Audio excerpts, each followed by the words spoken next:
नमस्कार विद्यार्थियों। कल की क्लास में हमने बात की थी स्लेवरी के बारे में, दासत्व युग के बारे में, और हमने ये देखा था कि किस तरह दासत्व युग में बहुत बड़े बड़े साम्राज्य बन गए थे, बहुत बड़ा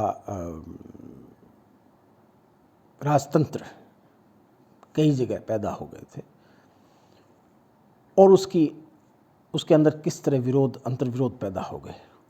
और हमने ये देखा था कि परिवर्तन अवश्यंभावी है।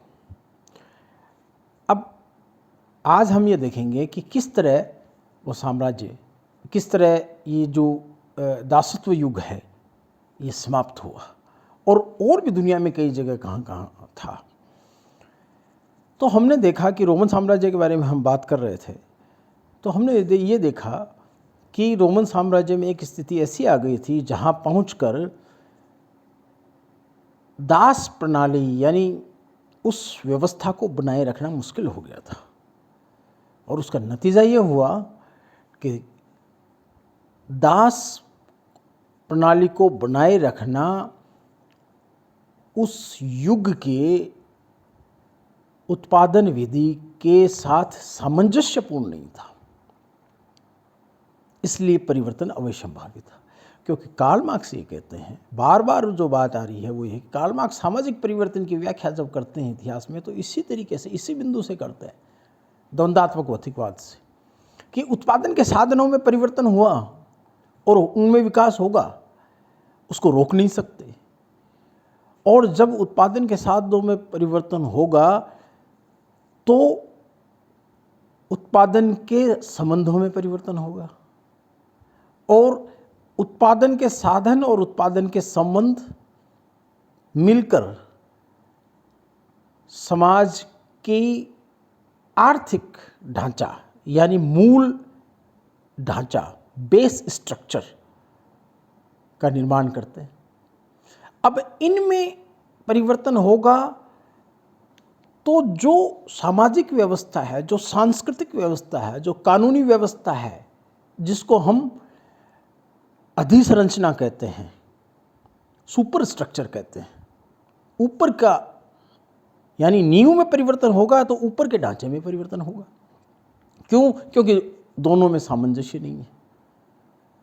तो अब दास प्रणाली के अनुसार चलाना संभव नहीं था, आर्थिक रूप से ये लाभकारी नहीं था। और इसका नतीजा ये हुआ कि दासों ने विद्रोह कर दिया, दासों को रखना महंगा पड़ने लगा। रोमन साम्राज्य के बहुत बड़े हिस्से को हुणों ने जीत लिया था, तो उनकी आर्थिक स्थिति खराब हो गई थी, और कई तरह के सामाजिक आर्थिक परिवर्तन हुए। उसका नतीजा ये हुआ कि अब गुलामी प्रथा वहाँ पर समाप्त हो गई। लेकिन गुलामी प्रथा केवल वहीं नहीं थी, आज भी दुनिया के कई हिस्सों में गुलाम प्रथा है। और अमेरिका में तो गुलाम प्रथा 1865 तक थी, गुलाम रखना कानूनन मान्य था। और आपको आश्चर्य होगा कि अमेरिका के संविधान में जो बनाने वाले थे उनमें से एक महत्वपूर्ण व्यक्ति थे थॉमस जेफरसन, जिन्होंने समानता और ये सब अधिकार की बातें की, संविधान बनाया अमेरिका का, वो खुद गुलाम रखते थे। आश्चर्यजनक है, लेकिन ऐसा था। और इंग्लैंड में भी आपको आश्चर्य होगा 2004 तक वो गुलामों को रखने का जो कानून था 2000 में पास हुआ और 2004 में लागू हुआ, यानी आज से ठीक 15-16 वर्ष पहले।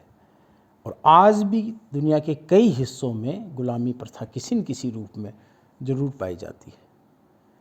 लेकिन उत्पादन के साधनों में जब परिवर्तन होता है तो समाज का मूल ढांचा, जो बेस स्ट्रक्चर है, जो आर्थिक ढांचा है, वो समाज के सामाजिक और सांस्कृतिक ढांचे में भी परिवर्तन करता है। क्यों? क्योंकि दोनों में सामंजस्य नहीं रहता, और समाज में एक तरह का ऐसा अंतर्विरोध हो जाता है कि जैसे ही नया आर्थिक ढांचा बना, मूल ढांचा बना, समाज का ऊपरी ढांचा, सुपर स्ट्रक्चर, अधिसंरचना भी परिवर्तित होना अवश्यंभावी है। और जब ऐसा होने लगा तो गुलाम प्रथा समाप्त हुई और गुलाम प्रथा के समाप्त होने के बाद एक नई व्यवस्था आई जिसका नाम सामंतवाद है। और सामंतवाद मध्ययुगीन काल में, युगीन समय में बहुत दुनिया के हर हिस्सों में रही, जिसकी चर्चा हम आगे करेंगे। लेकिन ये हमें ध्यान रखना आवश्यक है कि कार्ल मार्क्स जब व्याख्या कर रहे हैं तो द्वंद्वात्मक भौतिकवाद से कर रहे हैं। इतिहास की व्याख्या के अन्य दृष्टिकोण भी हो सकते हैं, वो ऐतिहासिक है, लेकिन चूंकि हम कार्ल मार्क्स के विचारों का अध्ययन कर रहे हैं इसलिए हमें भौतिकवादी तत्वों को ध्यान रखना होगा और यही इसकी मूल व्याख्या होगी, मूल आधार यही होगा। और ये जो आगे जिसकी अपन चर्चा करेंगे, सामंतवाद, तीसरा युग जो आया वो सामंतवाद को भी कार्ल मार्क्स ने एक एडवांस स्टेट ऑफ स्लेवरी ही कहा है कि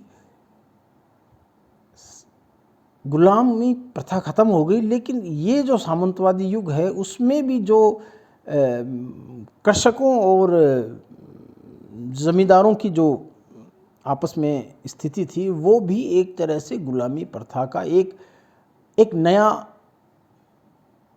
वर्जन था, एक नया प्रारूप था, लेकिन उसका नाम उन्होंने सामंतवाद रखा है। आपके एक दो प्रश्न आए। एक प्रश्न आया कि पता नहीं किसने पूछा, मुझसे भेजा कि ये डायलेक्टिक्स क्या है। तो डायलेक्टिक्स द्वंद्वात्मकता ही है और इसका मैंने पहले वीडियो बताया है, वो वीडियो आप दोबारा देखें, 2 बार देखें, 3 बार देखें, और जो ग्रुप में स्टडी मटेरियल डाला है उसको भी देखें। लेकिन आखिर में मैं एक बात आपको बता दूं कि कार्ल मार्क्स ने खुद अपने एक मित्र, अपने जो खास मित्र थे ना, एंजल्स, उनको एक पत्र लिखा था और उन्होंने उस पत्र में लिखा कि जब मुझे कोई चीज़ समझ में नहीं आती है तो मैं उसको डायलेक्टिक्स बता देता हूँ। तो इसका मतलब ये हुआ कि डायलेक्टिक्स जितना आपको समझ में आता है कार्ल मार्क्स को भी उतना ही आता था, इसलिए चिंता की कोई बात नहीं है। पढ़ते रहिए और ध्यान रखिए, मास्क पहनना वगैरह, कोविड का ध्यान रखना है। चिंता की कोई बात नहीं, मार्क्स को भी उतना ही समझ में आता था डायलेक्टिक्स जितना आपको आता है। Good night.